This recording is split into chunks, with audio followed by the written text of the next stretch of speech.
잠시 후 대통령께서 입장하여 연설을 하시겠습니다.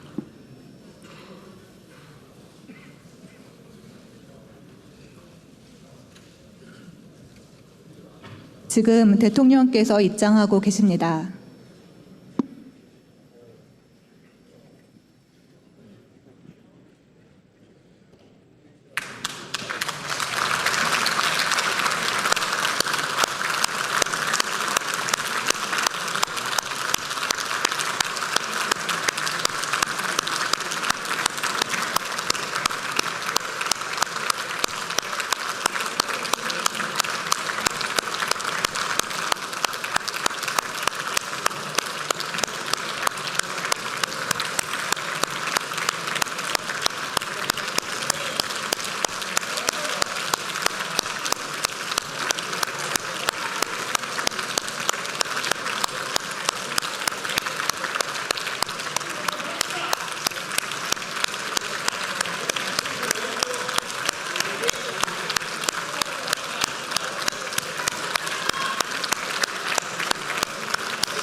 감사합니다.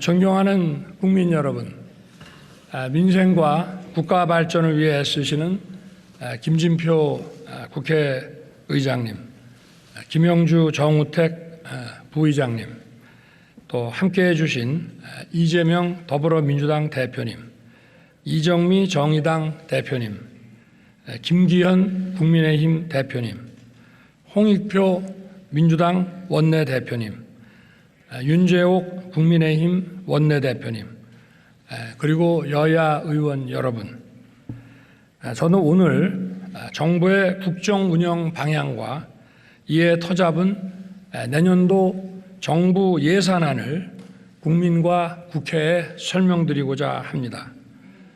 최근 우리 경제를 둘러싼 대내외 여건은 여전히 녹록지 않습니다. 국제적으로 고금리와 고물가 상황이 지속되는 가운데 글로벌 경제가 위축되고 있으며 올해 세계 교역은 유례를 찾기 힘든 0%대 증가율에 그칠 것으로 예상됩니다. 또한 우크라이나 러시아 전쟁에 더해 이스라엘 하마스 무력 충돌로 인한 글로벌 안보 리스크까지 겹쳐 세계 경제의 불안전성이 커지고 있습니다. 세계 경제의 침체에 따라 대외 의존도가 높은 우리 경제의 성장세도 둔화되고 서민 취약계층 중심으로 민생의 어려움은 가중되고 있습니다.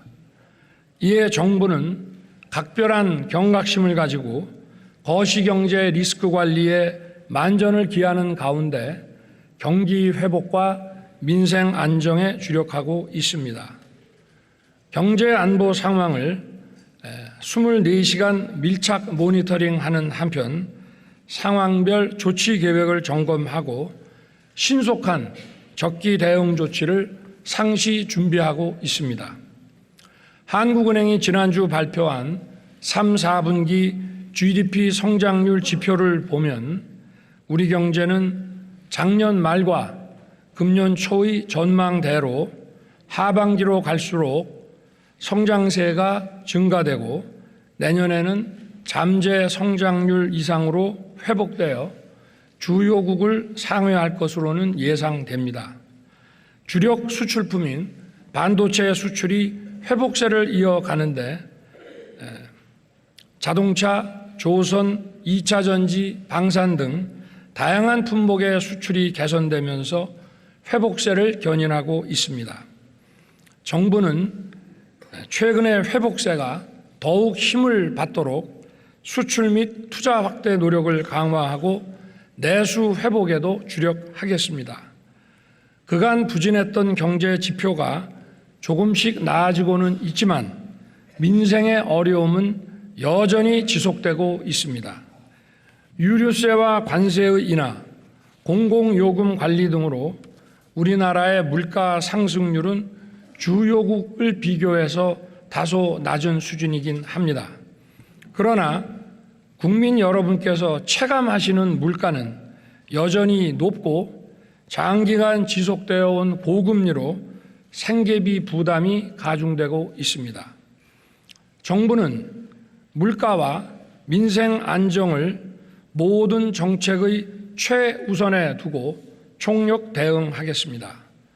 범정부 물가 안정 체계를 가동하여 장바구니 물가 관리에 주력하는 한편 취약계층의 주거, 교통, 통신 등 필수 생계비 부담을 경감하고 국민들이 체감할 수 있는 민생 안정 대책을 촘촘히 마련해 나아가겠습니다. 아울러 서민 금융 공급 확대를 통해 고금리 장기화에 따른 부담 완화 노력도 강화하겠습니다.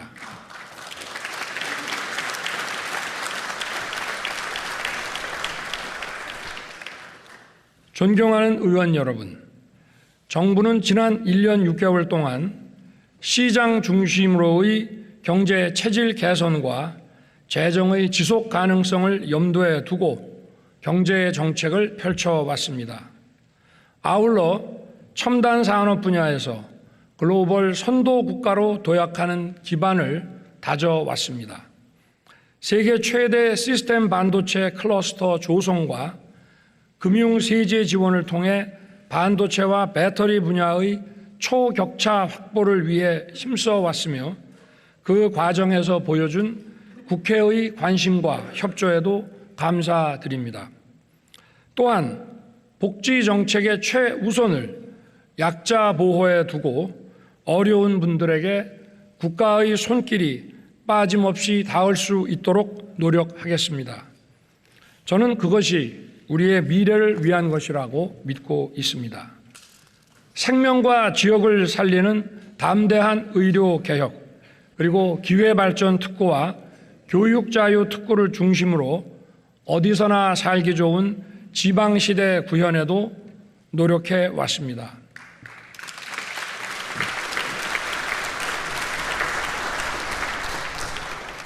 정부는 대한민국 미래와 미래 세대를 위한 3대 개혁에도 힘을 쏟아왔으며 특히 연금 개혁을 위한 준비를 착실하게 진행하였습니다. 우리나라 최고 전문가들과 80여 차례 회의를 통해 과학적 근거를 착실히 축적했으며 24번의 계층별 심층 인터뷰를 통해 국민 의견을 경청하고 여론조사도 꼼꼼하게 실시했습니다.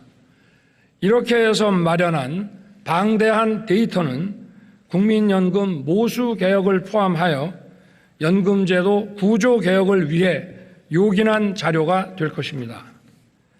정부는 국회가 초당적 논의를 통해 연금 개혁 방안을 법률로 확정할 때까지 적극 참여하고 최선을 다해 지원하겠습니다.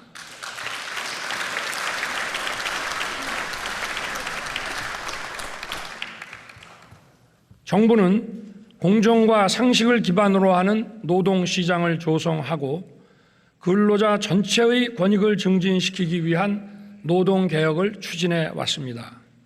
합법적인 노동운동은 철저하게 보장하되 불법행위에 대해서는 노와 사를 불문하고 법과 원칙에 따라 대응해 왔습니다. 최근 양대 노총이 회계 공시를 하기로 결정하였습니다. 늦었지만 다행스럽게 생각하고 이러한 결정이 도출되는데 수고한 많은 분들께 감사드립니다. 이번 회계 공시를 계기로 투명하고 신뢰받는 노동운동이 확산될 수 있도록 정부도 노력하겠습니다.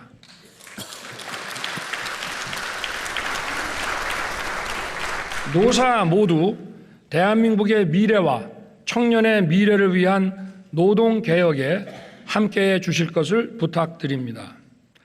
정부는 교육의 다양성과 개방성을 존중하고 공정한 교육 시스템을 구축하는 교육개혁을 꾸준하게 추진해 왔습니다. 국제사회의 치열한 경쟁에 밀리지 않기 위해서는 다양성과 개방성에 기반한 인재 양성이 매우 중요합니다. 한편 수십 년간 공고하게 유지되어 온 사교육 카르텔을 근절하고 공정 입시를 실현하여 누구나 공평하게 꿈을 이룰 수 있는 교육 시스템으로 변화시켜가고 있습니다. 교권 확립을 위한 교권보호사법을 개정하여 학교 현장의 정상화를 위한 큰 걸음도 내디뎠습니다. 교권보호사법의 개정에 협조해 주신 국회에 다시 한번 감사드립니다.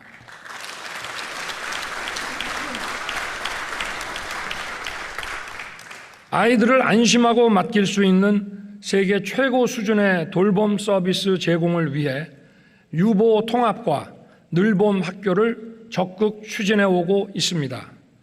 우리 교육이 획일화된 틀에서 벗어나 다양하고 개방적이며 공정한 시스템을 통해 자녀들을 국제 경쟁력을 갖춘 인재로 키울 수 있도록 우리 교육의 개혁에 정부가 최선을 다하겠습니다. 우리나라 출산율은 세계 최저 수준으로 매우 심각한 상황입니다. 출산과 양육에 따른 경제, 사회적 부담 등 그 원인이 다양하겠지만 우리 사회에 대한 청년 세대의 불안이 응집된 결과일 것입니다. 저출산이라는 어둠의 터널에서 빠져나오려면 미래 세대에게 희망을 주고 우리 사회의 지속가능한 성장을 가능케 하는 경제, 사회 전반의 구조 개혁이 필요합니다. 이러한 연금개혁, 노동개혁, 교육개혁을 위해 의원님들의 깊은 관심과 지원을 부탁드리겠습니다.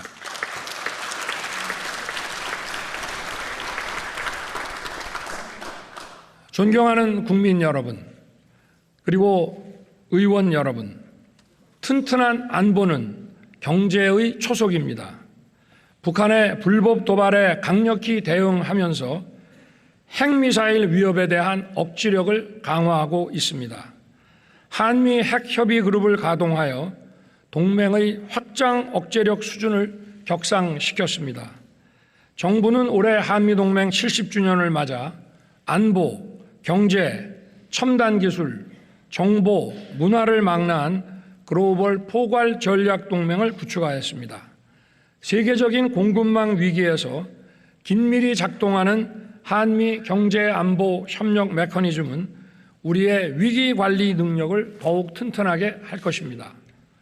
또한 반도체, AI, 우주와 같은 첨단 분야의 전략 동맹은 우리 기업과 국민들에게 더 많은 기회와 일자리를 제공할 것입니다. 한일 양국의 경제 협력과 비즈니스가 이제 활기를 띠기 시작했습니다. 일본은 반도체 소재의 수출 규제를 해제하였고 한일 간의 화이트리스트가 복원되었으며 통화 스와프도 재개되었습니다. 올해 한일 양국을 오간 방문객 수가 역대 최대치인 연간 1,000만 명 수준에 근접한 것은 양국 국민들 간의 상호 우호와 교류 열망을 반영하는 것이라 하겠습니다. 나아가 지난 8월 캠프 데이비드에서 구축한 한미일 안보 경제 협력 체계를 기반으로 3국 간 첨단 기술 협력을 심화하는 동시에 인태 지역과 글로벌 무대에서 우리 대한민국의 전략적 역할을 더욱 강화할 수 있게 되었습니다.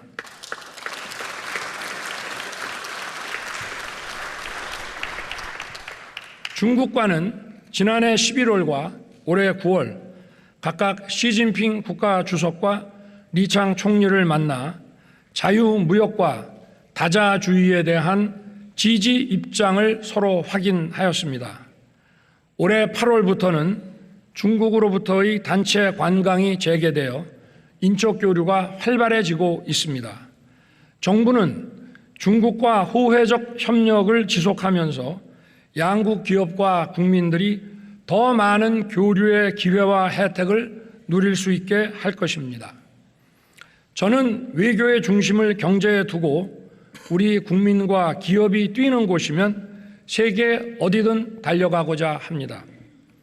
지난해에 이어 올해에도 UN 총회, 나토, G20, 아세안에 참석하여 세계 각국의 정상들과 다자 및 양자 회담을 하였고 미국, 일본, 베트남, 폴란드, 사우디, UAE, 카타르 등을 방문하여 양자 정상회담을 하였습니다. 취임 이후 1년 반 동안 93개국과 142회의 정상회담을 하였습니다.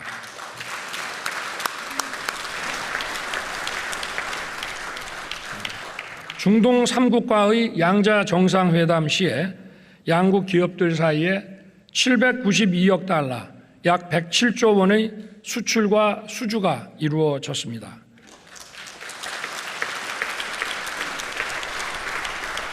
(1970년대부터) 에너지와 건설 분야에서 일궈온 중동과의 협력 지평을 바이오, 의료, 스마트팜, 디지털, 원자력 그리고 방위 산업 분야까지 아우르는 미래 첨단 분야로 넓히기 위해 정부 간 전략적 협력을 강화해 나갈 것입니다. 또한 인도, 베트남, 인도네시아 등 역동적이고 성장 잠재력이 큰 시장에 청년 사업가와 중소기업인들이 더 많이 진출할 수 있도록 정부는 적극 지원할 것입니다.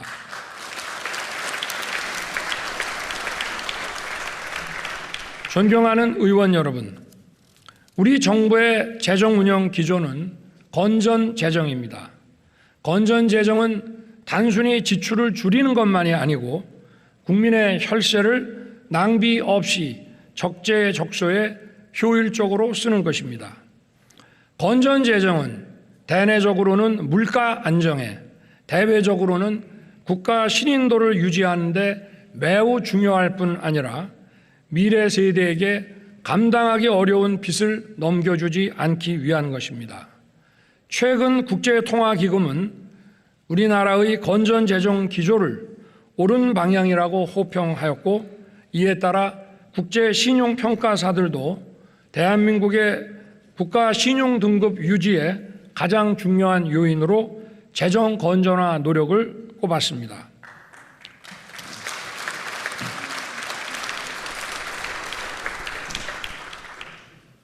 (2024년) 내년 총 지출은 2005년 이후 가장 낮은 수준인 2.8% 증가하도록 편성하여 건전 재정 기조를 유지하였습니다. 정부는 내년도 예산안 편성 과정에서 총 23조 원 규모의 지출을 구조 조정하였습니다.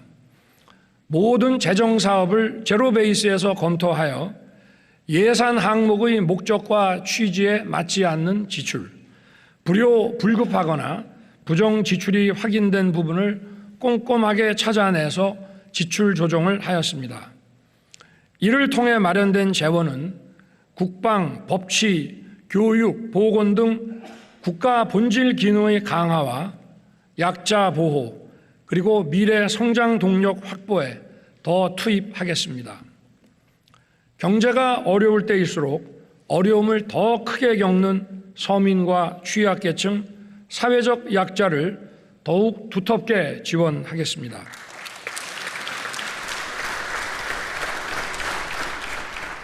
국민의 최저 생활을 보장하는 생계급여 지급액을 4인 가구 기준으로 162만 원에서 183만 4천 원으로 21만 3천 원 인상하였습니다.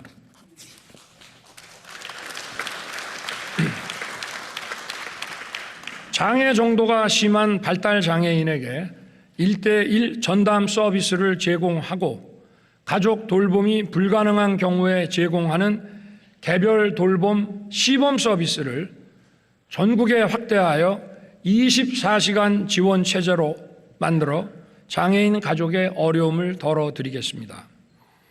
자립준비 청년에게 지급하는 수당은 매월 10만 원씩 25%를 인상하고 기초와 차상위의 모든 가구 청년들에게 대학 등록금 전액을 지원하겠습니다.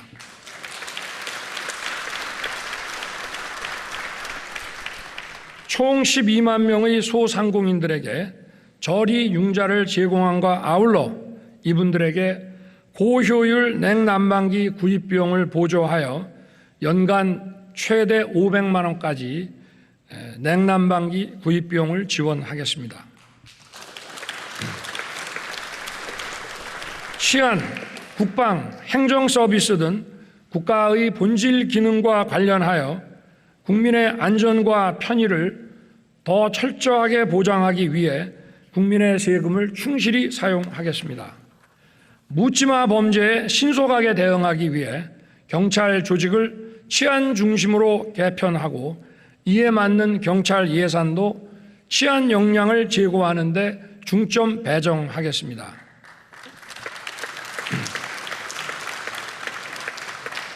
홍수 피해로부터 국민의 안전을 지키기 위해 하천 준설과 정비를 다시 본격 추진하고 전국 하천에 홍수 조기 경보망을 확대하겠습니다.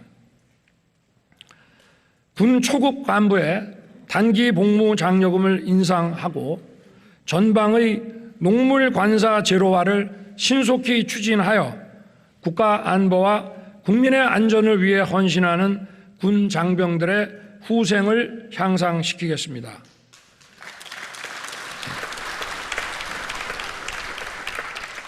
병 봉급은 내년도에 35만 원을 인상하여 2025년까지 병 봉급 205만 원 달성을 차질 없이 추진하겠습니다.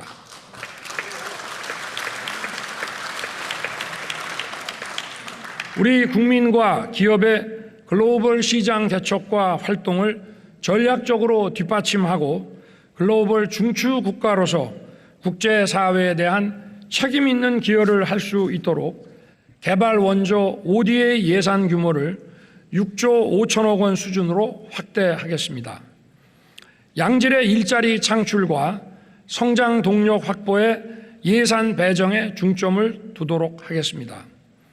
원전, 방산, 플랜트 분야의 해외 수주 지원을 위해 수출금융기관에 자본금을 보강하여 수출금융 공급을 확대하겠습니다. AI, 바이오, 사이버 보안, 디지털 플랫폼 정부 구축에 4조 4천억 원을 투자하고 공급망 불안정에 대비하기 위해 핵심 광물의 공공 비축도 늘리겠습니다. 출산 양육에 대한 부담을 줄이기 위해 부모 급여를 인상하고 출산 가구에 공공 분양 주택과 임대 주택을 우선 배정하겠습니다.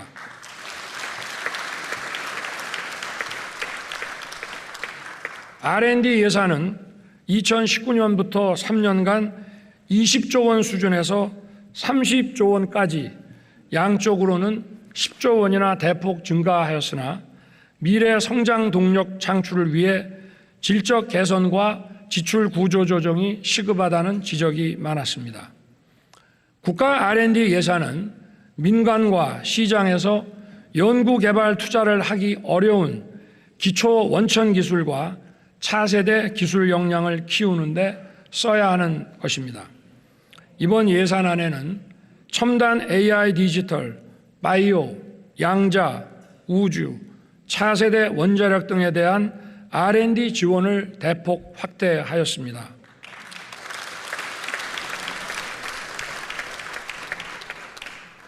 원천 기술 및 차세대 기술 경쟁을 선도하는 데 필요한 우리 인재들의 글로벌 공동 연구에도 지원하고자 합니다. 원천 기술, 차세대 기술, 최첨단 선도 분야에 대한 국가 재정 R&D는 앞으로도 계속 발굴 확대하여 미래 성장 동력을 이끌겠습니다.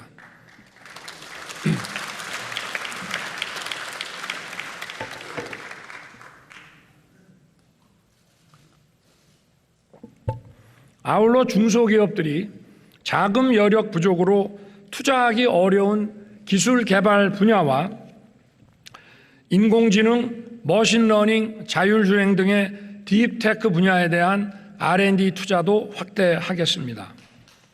R&D 예산은 향후 계속 지원 분야를 발굴하여 지원 규모를 늘릴 것이지만 일단 이번에 지출 구조 조정을 통해 마련한 3조 4천억 원은 약 300만 명의 사회적 약자와 취약계층을 더 두텁게 지원하는 데 배정하였습니다.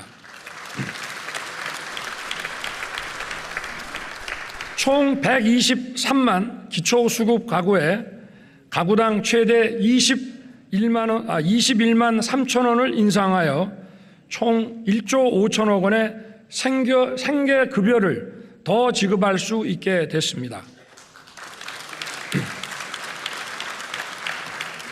또한 월 21만 원의 양육비를 지원하는 한부모 가족의 소득 기준을 완화하여 추가로 3만 2천 명에게 양육비를 지원하고 다문화 가정자녀 6만 명에게 연간 최대 60만 원의 교육 활동비를 새로 지급할 수 있게 됐습니다. 그리고 저소득층 대학생 67만 명의 장학금을 평균 8% 인상하였습니다.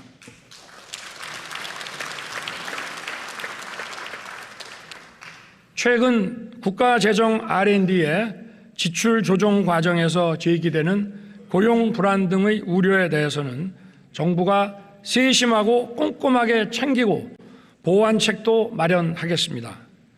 존경하는 국민 여러분, 김진표 국회의장님과 의원 여러분, 최근 고유가, 고금리, 고물가로 민생의 어려움이 가중되고 있습니다. 정부가 마련한 예산안이 차질 없이 집행되어 민생의 부담을 덜어드릴 수 있도록 국회의 적극적인 관심과 협조를 다시 한번 부탁드립니다.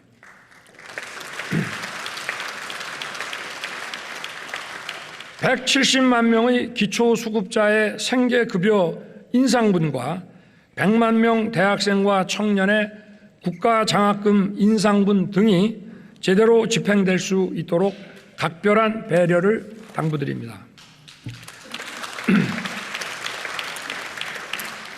아울러 674조 원의 민간 투자를 이끌어낼 국가재정 인프라 예산이 적기에 집행될 수 있도록 도와주시기 바랍니다. 예를 들어 반도체, 2차 전지 클러스터 인프라 사업과 고속철, 신공항 건설 사업 등은 민간 투자의 마중물인과 동시에 경제 동력 확보에 매우 중요합니다. 정부는 예산 국회에서 요청하는 관련 자료와 설명을 성실하게 제공하고 예산 심사에 적극 협조하겠습니다. 예산안과 함께 국회에 계류 중인 국가재정법, 보조금관리법, 산업은행법, 우주항공청법 등 민생경제를 활성화하는 법안에 관해서도 의원님들의 각별한 관심과 협조를 부탁드립니다.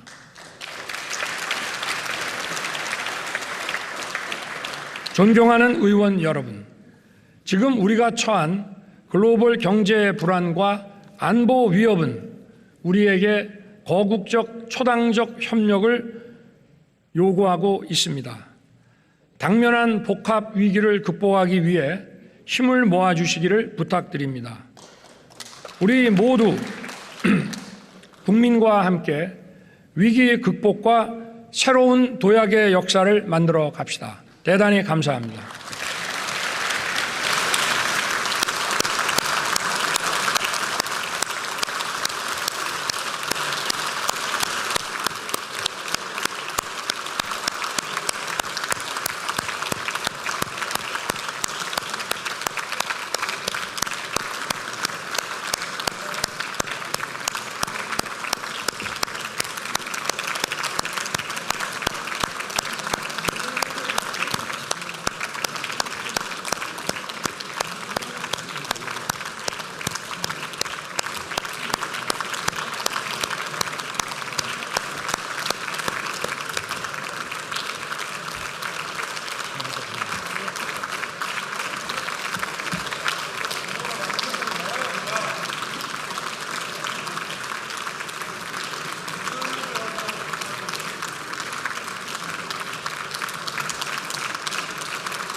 왜 또 이리 오셔?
네.